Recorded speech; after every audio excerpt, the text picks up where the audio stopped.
लोकशाहीचा खून करणाऱ्या प्रशासकीय यंत्रणेचा धिक्कार असो अशा घोषणाबाजीत करत शिवसेना उमरज यांच्या वतीने पालकमंत्री शंभूराज देसाई यांच्यावर झालेल्या भ्याड हल्ल्याचा निषेध व्यक्त करण्यात आला. यास उमरज आणि उमरज परिसरातून शिवसैनिक मोठ्या संख्येने हजर होते. छत्रपती शिवाजी महाराज की जय. छत्रपती शिवाजी महाराज की जय. जय भवानी जय शिवाजी.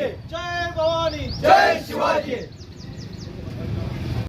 आवाज कुणाचा? शिवसेनेचा. आवाज कुणाचा? शिवसेनेचा. आवाज कुणाचा? शिवसेनेचा. लोकशाहीचा खून करणाऱ्या प्रशासकीय यंत्रणेचा धिक्कार असो. लोकशाहीचा खून करणाऱ्या प्रशासकीय यंत्रणेचा धिक्कार असो. शिवसेना जिंदाबाद.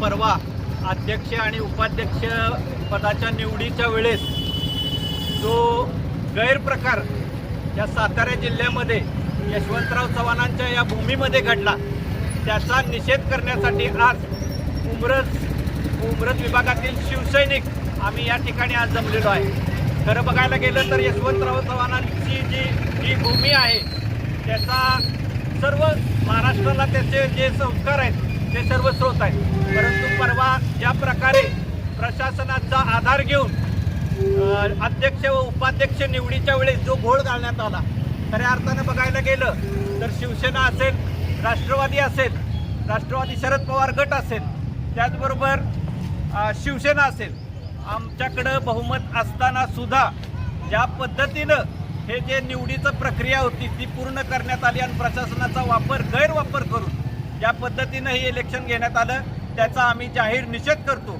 त्याचबरोबर माननीय पालकमंत्री शंभूराज देसाई साहेब यांना जी त्या प्रक्रियेमध्ये झालेली दुखापत आहे आणि ज्यांच्यामुळे झाली पोलीस बलाचा अतिरिक्त वापर करून ज्या पद्धतीनं हे निवडणूक प्रक्रिया हाताळण्यात आली त्याचाही आम्ही जाहीर पद्धतीने या ठिकाणी निषेध करतो आणि थांबतो. लोकशाहीचं राज्य असणाऱ्या या आपल्या देशामध्ये, या आपल्या जिल्ह्यामध्ये लोकमताचा आदर न करता लोकमताचा अनादर करून ज्या पद्धतीनं अध्यक्ष उपाध्यक्ष पदाची सत्ता काबीज केली, या सत्तेस्थापनेच्या विरोधात आम्ही जाहीर निषेध व्यक्त करतो आणि पालकमंत्री शंभूराज देसाई यांच्याबद्दल जे गैरवर्तन करण्यात आलं या घटनेचा सुद्धा आम्ही तीव्र शब्दात निषेध व्यक्त करतो. शिवसेना जिंदाबाद. शिवसेना जिंदाबाद.